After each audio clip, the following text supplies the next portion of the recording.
हमारा विधायक कैसा हो, हमारा विधायक कैसा हो।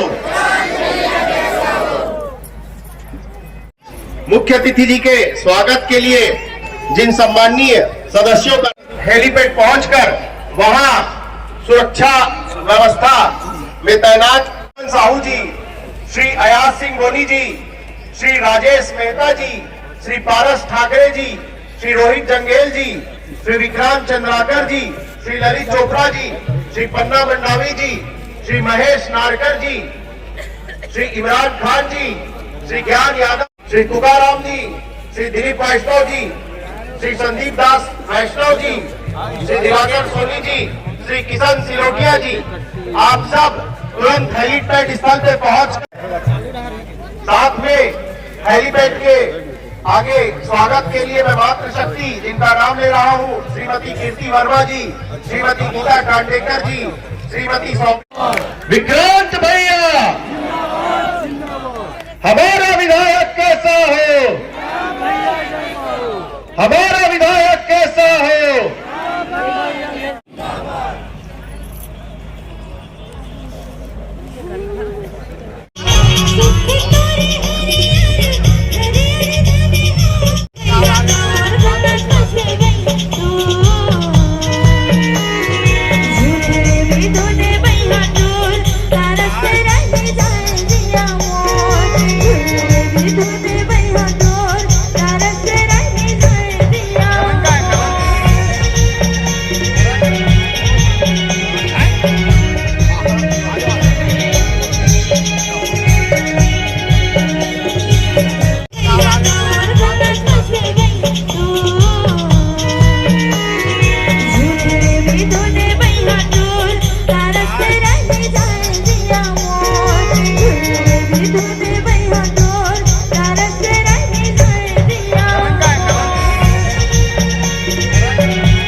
बोले हैं घोषणा पत्र में कि 1,000 रुपया के पेंशन देवो, 60 महीना के 60,000 रुपया के कर्जा हमार सियान मन के ये भूपेश सरकार रखे हुए है। हमार नौजवान भाई बहनी मल्ला जन मन 12वीं पास हो है ओ मल्ला 2500 रुपया बेरोजगारी भत्ता देवो के है।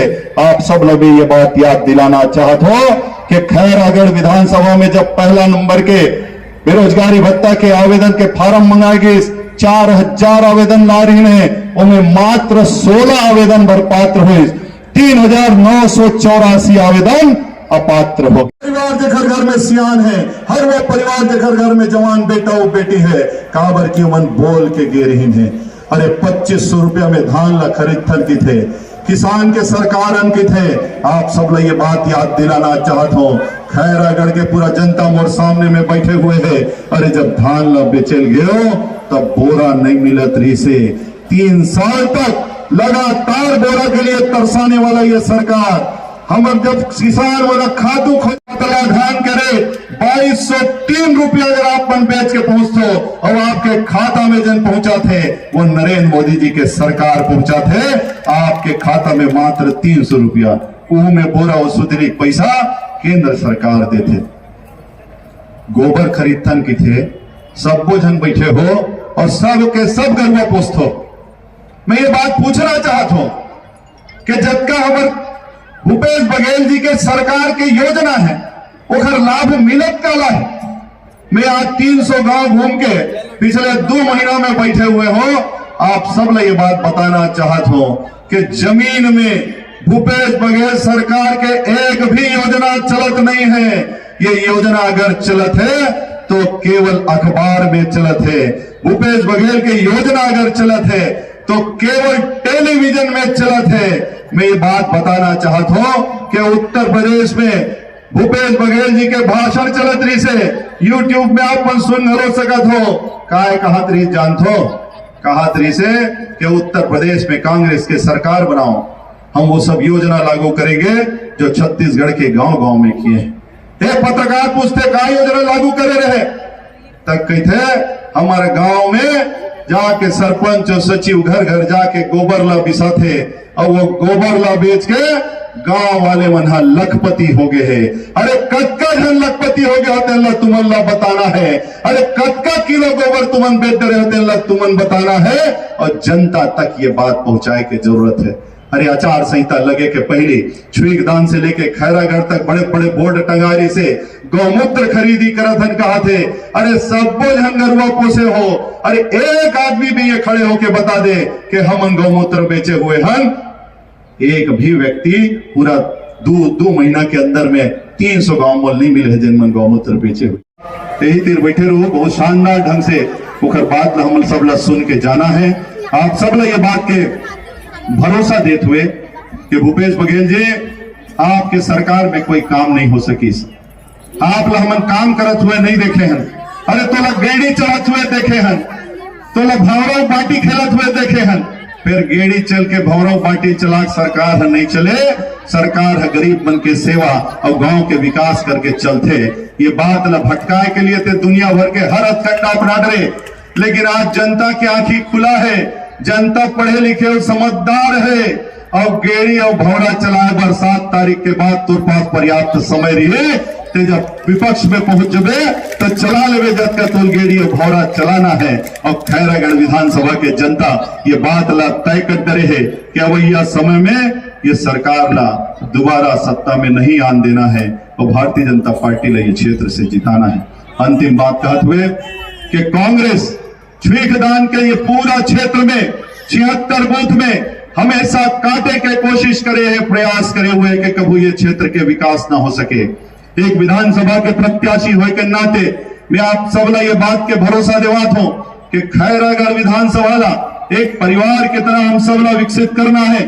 खैरागढ़ हो गए, छुईकदान हो गए, गंडई हो गए, सालेवारा हो गए, एक समुचित विकास होना चाहिए, हर क्षेत्र के विकास होना चाहिए।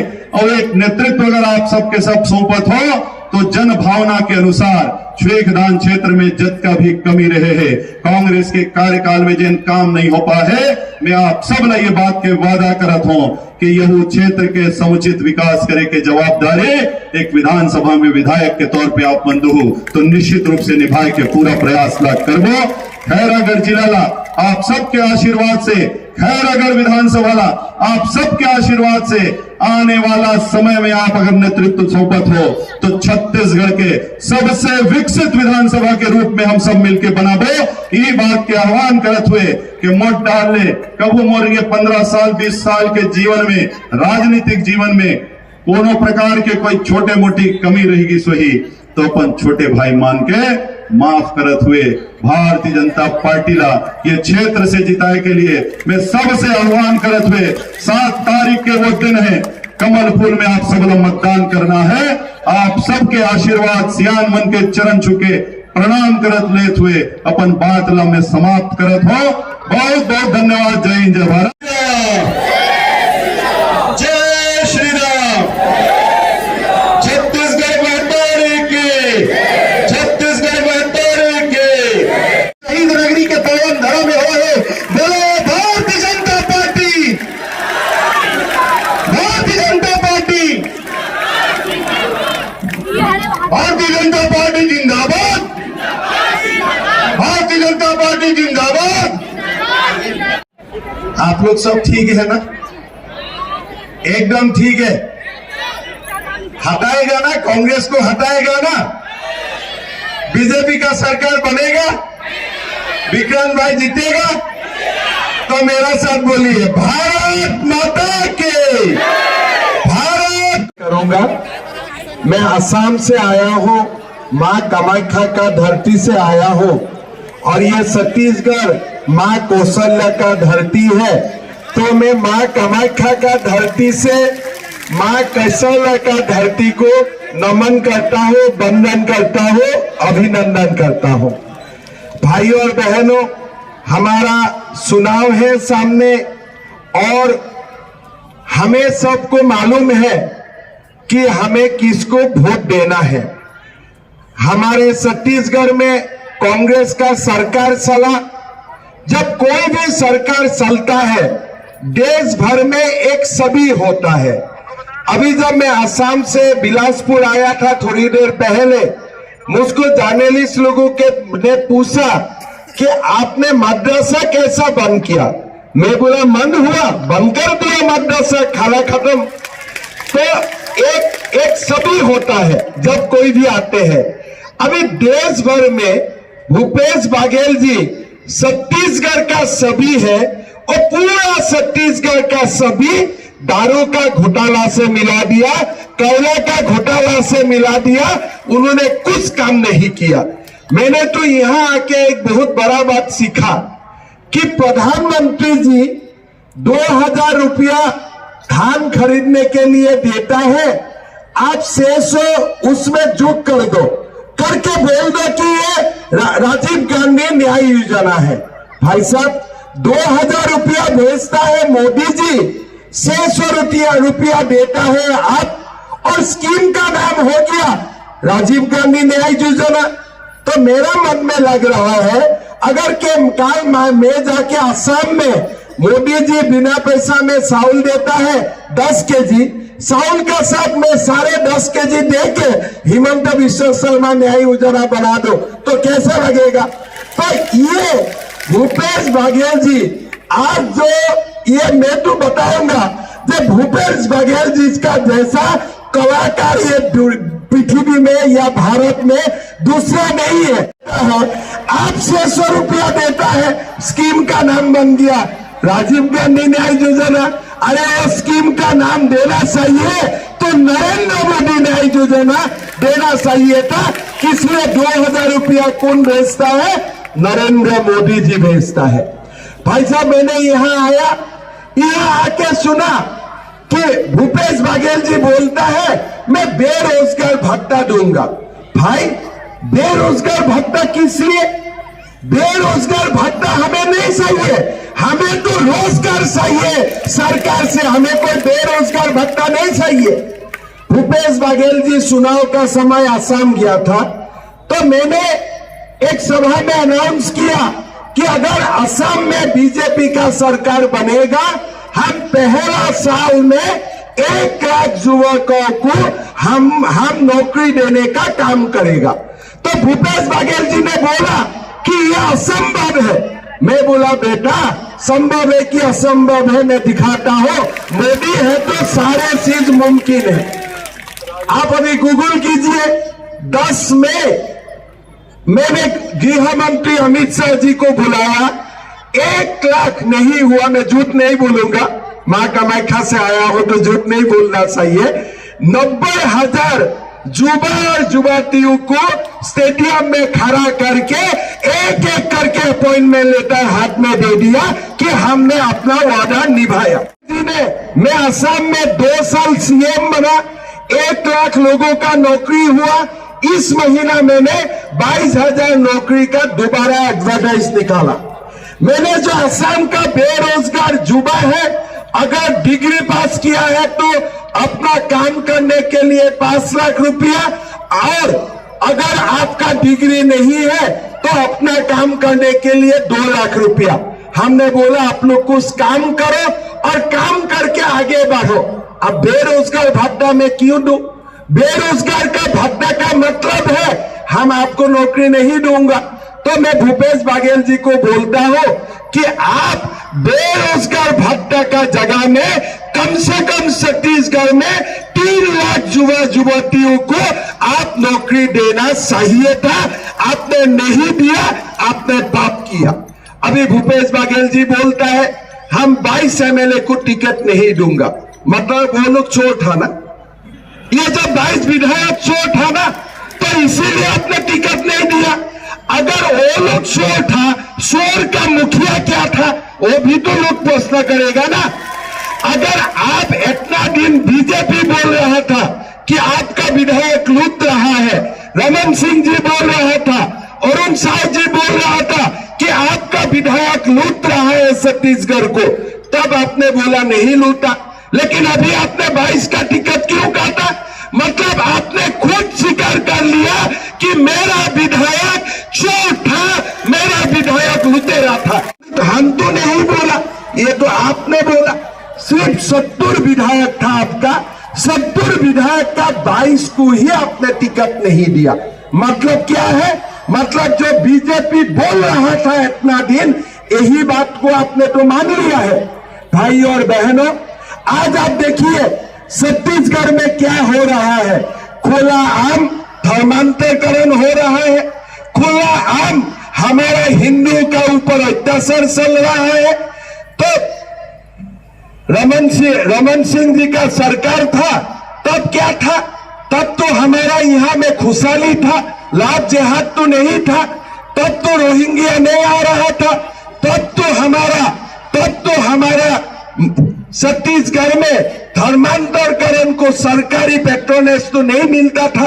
आज सब कुछ हो रहा है। फिर आप बोल रहे हैं कि बीजेपी हिंदू मुसलमान का बात बोलता है। अरे बीजेपी हिंदू मुसलमान का नाम बात नहीं बोलता है, लेकिन अब हिंदू को जबरदस्त धर्मांतरीकरण करेगा तो हम लोग क्या चुपचाप रहेगा? हम लोग की दूध का पानी पीने के लिए यहाँ हो क्या? हम लोग कुछ नहीं करेगा क्या? अगर आप चुपचाप धर्मांतरीकरण करेगा तो हमारा ये आपसे एडवाइस है कि आप हिंदू का साथ मत लड़िए, वो भी ठीक बात नहीं है। एक बाबर ने लड़ा था, अभी बाबर का जगह में रामलला का मंदिर 22 जनवरी आ रहा है, प्राण प्रतिष्ठा होने जा रहा है। मैं भूपेश बघेल जी को बोलता हूं कि आप छत्तीसगढ़ का लोगों से माफी मांगिए। 16 लाख घर मकान नरेंद्र मोदी जी ने भेजा था, आपने गरीबों का क्यों घर नहीं बनाया? क्यों? प्रधानमंत्री जी का नाम था। अरे गरीब को मकान चाहिए, किसका नाम है जरूरी नहीं है। आप गरीब का 16 लाख गरीबों से मकान क्यों छीना, इसका आप जवाब दीजिए। 2 साल में असम में नरेंद्र मोदी जी ने 14 लाख मकान दिया था, मैंने तो 2 साल में सब कुछ बना दिया है। यूपी में बना दिया है, आपने क्यों नहीं बनाया है? ये छत्तीसगढ़ का लोगों को आप जवाब दीजिए। भाई और बहनों, आज छत्तीसगढ़ को भूपेश बघेल जी ने पीछे कर दिया है। यहाँ दारू का घोटाला का दुकान खोला, केला का घोटाला का दुकान खोला, पब्लिक सर्विस कमीशन का नौकरी गरीबों का हाथ नहीं लगा। भाई और बहनों, हमें नरेंद्र मोदी जी का डबल इंजन सरकार छत्तीसगढ़ में लाना है, और नरेंद्र मोदी जी का डबल इंजन सरकार आएगा तब छत्तीसगढ़ नया विकास का रास्ता से आगे बढ़े। बिना पैसा से अनाज देता है, कांग्रेस नाराज हो गया। अमेरिका का सीनेट, अमेरिका का राष्ट्रपति मोदी जी को सम्मान करता है, कांग्रेस नाराज हो जाता है। आज संध्यायान जाते हैं, कांग्रेस नाराज हो जाते हैं। मैं तो कांग्रेस वाला को बोलता हूं कि भैया तुम लोग को नाराज करके ही खुशी मिलता है। ऐसा नाराज अगर तुम लोग को होना है, हमेशा तुम लोग नाराज ही रहो, लेकिन भारत विश्व गुरु बनकर रहेगा, ये भी आप लोग सुन लो। भाई और बहनों, कितना प्रधानमंत्री बना, किसी ने राम मंदिर बनाने का हिम्मत नहीं किया। आज नरेंद्र मोदी जी ने बोला है, ऐलान किया है कि 22 जनवरी को अयोध्या में रामलला का प्राण प्रतिष्ठा होगा। इतना बड़ा खुशी का संदेश हमारे लिए कुछ भी नहीं हो सकता है।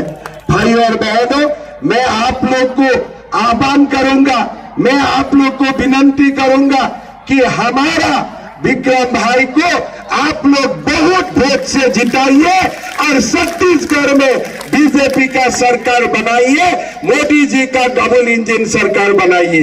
भाई और बहनों, मेरा हिंदी थोड़ा टूटा फूटा है, मेरा विश्वास है आप लोग समझ लिया है कि इसलिए असम में हिंदी अपना नहीं चलता है। मैं थोड़ा बहुत सीखने का कोशिश किया, लेकिन आप लोगों को यहाँ बैठ के मैं एक निमंत्रण करके जाता हूं, जीवन में जब भी समय आप लोग को मिलता है एक बार जरूर कामाख्या मां का दर्शन करने के लिए आप लोग आइए। मेरा एड्रेस, मेरा फोन नंबर विक्रांत भाई का साथ रहेगा। छत्तीसगढ़ से आप लोगों का बीच में कोई भी गुवाहाटी आता है, भाई मुझको खबर कर देगा और आप लोग जितना मुझको प्यार दिया मैं भी आप लोगों को इतना ही प्यार देके मां का दर्शन करवाऊंगा। बहुत ज्यादा मैं वादा नहीं करूंगा, बाकी वादा तो हमारा नेतागण करेगा, मोदी जी करेगा, लेकिन एक वादा मैं करके जाता हूं।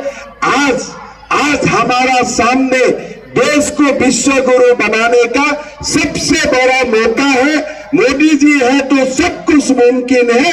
हमें मोदी जी का हाथ शक्तिशाली करना है, मोदी जी को ताकत देना है। छत्तीसगढ़ में हमें बीजेपी का सरकार बनाना है।